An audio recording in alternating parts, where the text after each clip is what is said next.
But let's return now to the claims that a Russian spy ship stopped at sites around wind farms off the Scottish coast in order to gather intelligence. The former Deputy Chief of Defence Staff, Sir Simon Mail, joins us now. Simon, lovely to see you this morning. How concerned should we be about this? And more importantly, is this a new development? Have the Russians not done this before? They've done it for many years, as did the Soviets before them. I think what's different, Neil, is, of course, the context. When the Soviets were doing the so-called trawlers all over the North Sea, they were doing exactly the same job, intelligence, checking out vulnerabilities, gathering information, etc. But we knew that they were clear and present danger, there were plans, etc. And we hadn't invested so much in undersea vulnerabilities in both energy and intelligence. The new thing, of course, is now we have a Russia that's carrying out perfectly legitimate, some of it, intelligence. We do it as well, the Americans around Taiwan, ourselves, etc. But now we have Russia as you know, a potential genuine enemy. And, of course, we've increased our vulnerability. Just on what we're looking at the moment, though, the balaclavaed, assault rifle carrying individual. I mean, the Russians are not hiding this particularly well, are they? Well, they're not really, but it's the act of an unfriendly nation to turn your transmitters off. Yeah. That clearly says we're doing something clandestine. Our capacity to track them is often difficult. We've only got so many assets out there.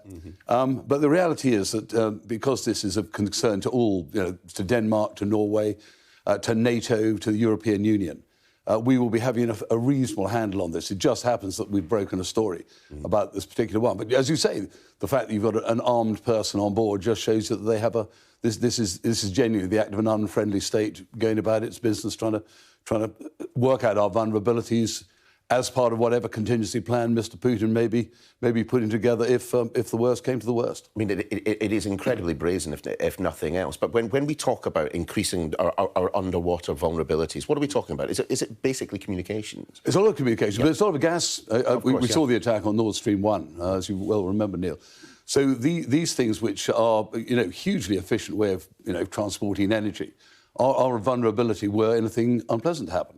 And whether it's sabotage, whether it's somebody who does it, we still haven't pinned the tail on that particular donkey who was responsible for it. But any break in either communications, intelligence, or energy has an instant impact.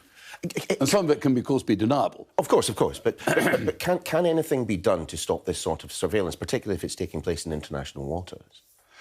Well, you can shadow it. You can let people know. You can diplomatically signal that were people to do anything harmful. Everybody else has vulnerabilities as well.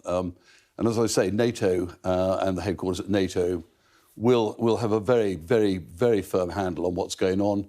And we will have our own counter-cyber plans. But again, this is where the context changes. For many years, we assumed we could lay these cables, intelligence, communications, energy, in a benign geopolitical environment, and that is absolutely no longer the case. Do we have the naval assets to be able to protect that infrastructure? The Navy has, over the past few years, seen an awful lot of ships being retired from service. I would argue not. Okay.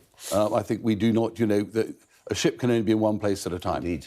And if you've got a number, this is just one example. There are many. The Russians have always invested in these intelligence-gathering maritime assets. So to actually track them, make it very clear, ride them off, and actually begin to, of course, to also collect information on them, does require you to get quite close. So, again, this will be a NATO, allies will be involved in this surveillance operation, the Danes, the Norwegians, the Dutch, etc. All of us who have a vested interest in the area of the North Sea and the Baltic. Security. You mentioned earlier cyber, and clearly, with the Russians gathering intelligence, the Russians' belligerence, on the eastern frontier of Europe. I mean, are we in essence in a war in all but name right now? I think many of us would argue we are.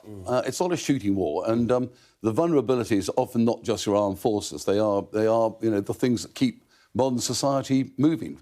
Hence, of course, why Putin attacked all the energy and the energy infrastructure of Ukraine. This ability to bring normal society to a halt by tackling all communications and all the cyber control links is a real threat. And Putin is to an extent running out of options. The Russian approach historically is to signal here, do something else there, raise the stakes, escalate to de-escalate, etc.